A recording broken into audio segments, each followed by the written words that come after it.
साथ इस समय विवेक मिश्रा नाहिल जो कि प्रदेश अध्यक्ष हैं बजरंग दल के, सीधे हमारे साथ जुड़ेंगे। आज अभिमुक्तेश्वरानंद महाराज जो कि शंकराचार्य हैं, 4 शंकराचार्य उसमें से एक हैं और वो भ्रमण पे हैं।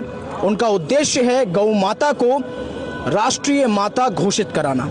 लेकिन सवाल है कि देखेंगे ज़्यादा से ज़्यादा समाजवादी के लोग, समाजवादी पार्टी के लोग उनका जोर शोर से स्वागत कर रहे हैं। इस पर क्या कहना चाहेंगे आप? देखिए, मैं हमारे सनातन धर्म के सर्वोच्च धर्मगुरु रामनाय ज्योतिष पीठाधीश्वर श्री स्वामी अभिमुक्तेश्वरानंद सरस्वती जी का शाहजहांपुर लोकसभा का धर्म सांसद होने के नाते ये अधिकार पूर्वक कह सकता हूं कि जैसा आपने बताया समाजवादी पार्टी के लोग महाराज जी का स्वागत कर रहे हैं, कांग्रेस पार्टी के लोगों ने भी स्वागत किया, लेकिन क्या भारतीय जनता पार्टी के लोगों को यहां से भगाया गया? क्या भारतीय जनता पार्टी के लोगों को पूज्य शंकराचार्य जी या उनके शिष्यों के द्वारा मना किया गया?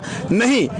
वर्तमान में भारतीय जनता पार्टी की सरकार है और इस सरकार के अंतर्गत रहते हुए बीफ एक्सपोर्ट में भारत ने बहुत तरक्की की है। गौमांस निर्यात में भारत बहुत तेजी से बढ़ा है।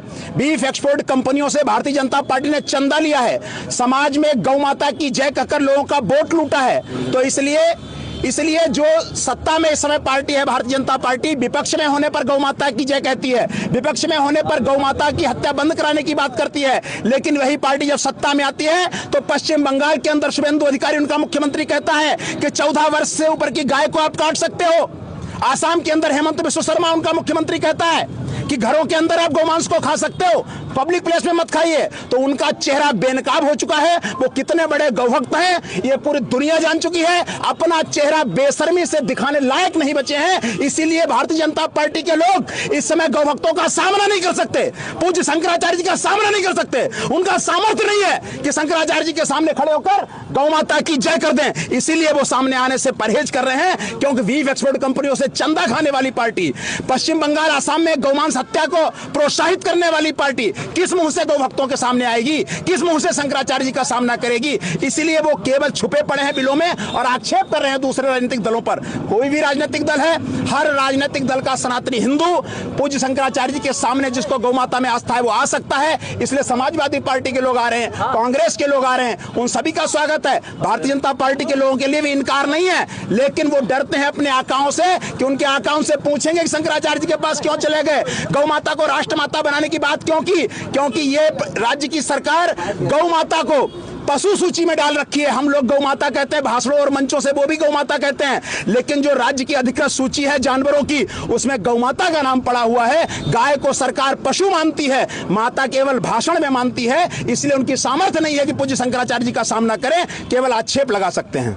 नहीं, आप कह रहे हो कि जो है बीजेपी जो है वो गाय 14 वर्ष से ऊपर की, आपने जो भी बताया शुभेंदु अधिकारी जो मुख्यमंत्री हैं, लेकिन बीजेपी का कहना है कि जब समाजवादी सरकार थी, जब बीजेपी सरकार नहीं थी, तो बहुत ही भारी मात्रा में गौ माता का जो है वो उनको काटा जाता था।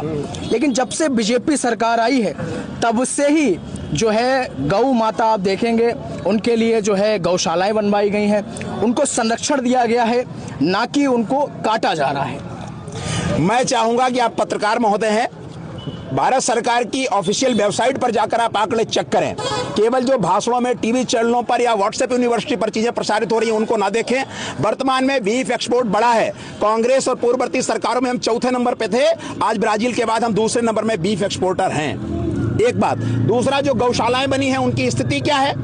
वहां तो गाय सड़क पर गाय पन्नी खा के जी रही है और वहां भूख और प्यास से तड़प तड़प कर मर रही है। यह दुर्गति है वर्तमान में। इसको बहुत व्यवहारिक पक्ष से मुझे लगता है देखा जाना चाहिए। केवल कह देने मात्र से नहीं, आंकड़े बता रहे हैं कि गाय ज्यादा कट रही है।